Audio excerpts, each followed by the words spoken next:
ជំរាបសួរពុកម៉ែបងប្អូនទាំងអស់គ្នាសូមស្វាគមន៍មកកាន់ ABP សុខភាពថ្ងៃនេះយើងនឹងនិយាយអំពីជំងឺលើសឈាមឬសម្ពាធឈាមខ្ពស់ជំងឺនេះជាបញ្ហាសុខភាពមួយ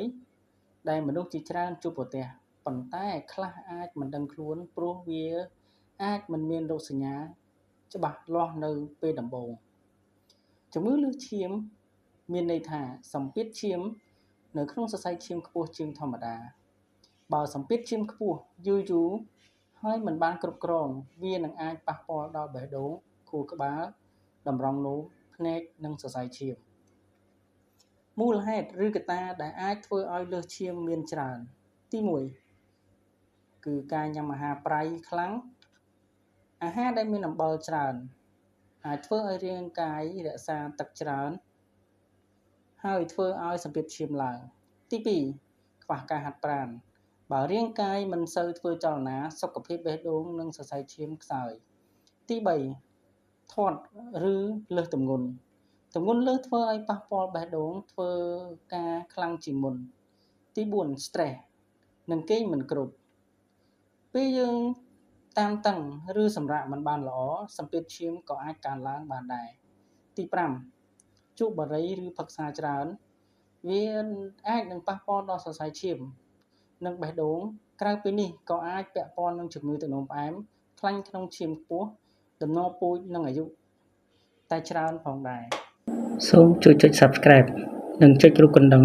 ដើម្បីទទួលបានវីដេអូថ្មីៗជាប្រចាំសូមអរគុណសម្រាប់ការគាំទ្រ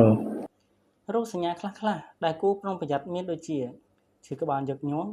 វិលមុខអស់កម្លាំងឈឺចុកទ្រូង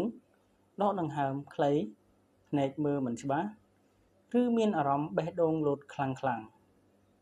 ប៉ុន្តែសូមចាំថាមនុស្សខ្លះអាចមិនមានរោគសញ្ញាអ្វីច្បាស់ទេដូច្នេះការវាស់សម្ពាធឈាមជាប្រចាំគឺសំខាន់ណាស់ដើម្បីជួយការពារនិងគ្រប់គ្រងសម្ពាធឈាមយើងគួរធ្វើបែបនេះកាត់បន្ថយអាហារប្រៃកុំដាក់អំបិលឬទឹកត្រីច្រើនពេកបន្ថែមបន្លែផ្លែឈើនិងអាហារដែលមានជាតិសរសៃហាត់ប្រាណតិចជាប្រចាំដូចជាដើរលឿន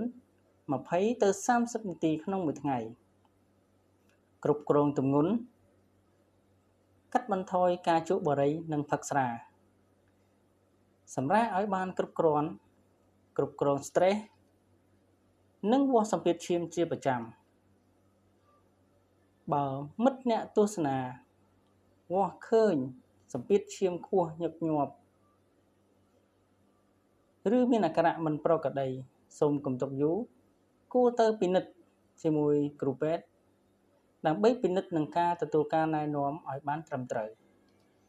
សូមចាំថាសម្ពាធឈាមខ្ពស់គួរប្រុងប្រយ័ត្នការដឹងមុនការពារមុននិងផ្លាស់ប្ដូររបៀបរស់នៅអាចជួយថែរក្សាបេះដូងនិងសុខភាពរបស់យើងបានល្អជាងមុនព័ត៌មាននៅក្នុងវីដេអូនេះគ្រាន់តែសម្រាប់ចែករំលែកចំណេះដឹងទូទៅនិងមិនជំនួយការពិនិត្យឬការព្យាបាលពីគ្រូពេទ្យទេបើពុកម៉ែបងប្អូនយល់ថាវីដេអូនេះមានប្រយោជន៍សូមជួយ like subscribe និងចុចរូបកណ្ដឹងដើម្បីទទួលបានវីដេអូថ្មីៗអំពីសុខភាពជំងឺអាហារនិងការការពារសូមអរគុណសម្រាប់ការទស្សនាជួបគ្នានៅវីដេអូក្រោយសូមអរគុណ